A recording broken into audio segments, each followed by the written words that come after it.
I'm Andy from the Global Society. And my name's Rob. And we want to help you learn how to fund your overseas study experience. We have no doubt that you are very concerned about how expensive an overseas study experience may be, and we want you to know that there's information out there and there's actually a really great resource out there for you to use.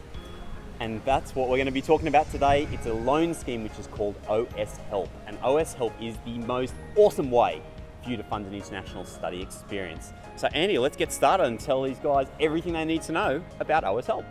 So what is the OS Help loan scheme all about? Andy, kick us off. Well, the OS Help loan is designed to help you study overseas. It's an initiative by the Australian government and essentially is something that you will borrow as a loan and you will pay back as part of your HECS help later in life.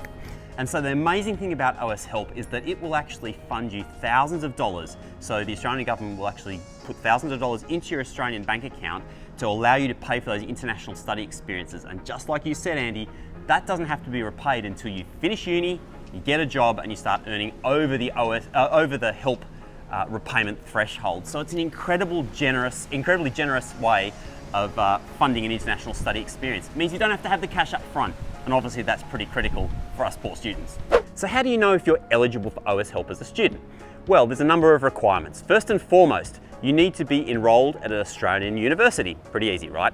You need to be enrolled in an actual degree program and you need to be an Australian citizen. That's pretty obvious because if you're not an Australian citizen, you actually can't get HECS. So you need to be able to get HECS. On top of that, you need to have completed at least 1 full year of study. Now, the Australian government has a technical term for it. That is 1 EFTSL, equivalent full-time student load. Essentially, you need to complete a full year of study before you're able to apply for OS Help.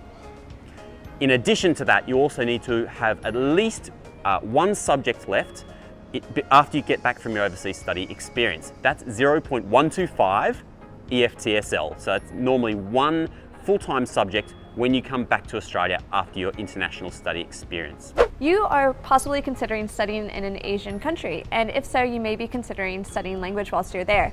So something to keep in mind is you may be eligible for extra money through the OS Help scheme. So to learn more about this, make sure you bring that up with your advisor when you go in for your advising appointment. All right, so you're probably wondering, well, how do I get this money? The best thing to do is start investigating early, and you can do that by pulling up Google, typing in your university name, and typing in OS Help. There's a couple things about the process that is common across universities, although it does differ from university to university.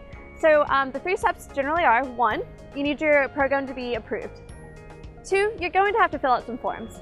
And 3, there is a processing time. Now keep in mind the processing time does again vary from university to university. It might be short, it might be a little longer than you expect. Please just be patient. So a couple more tips about the processing times for the OS Help loan from your friends at the Global Society. 1 is that you should probably start looking into this really early, so apply early. 2, processing times can be a couple weeks or it can be a couple months.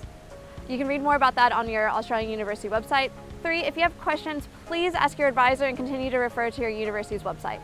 We hope that by watching this video, you've learned that you can actually go and study overseas because there is money available to help you. And what we've kept up our sleeve, Andy, is that not only can you study overseas once with OS Help, you can study overseas twice. So don't just think about going on a short-term program or study tour, think about doing a semester exchange or an internship or something else as well. For more information, remember, Google the name of your university and the word OS Help, and you're going to find all of the details about how to apply through your institution. Also remember, the Global Society is here to help you throughout your study overseas experience. So log on to our forums and talk to other students who have studied overseas to learn how they use the OS Help loan. I think that's it from us, Andy. That's right. We'll catch you next time. Bye.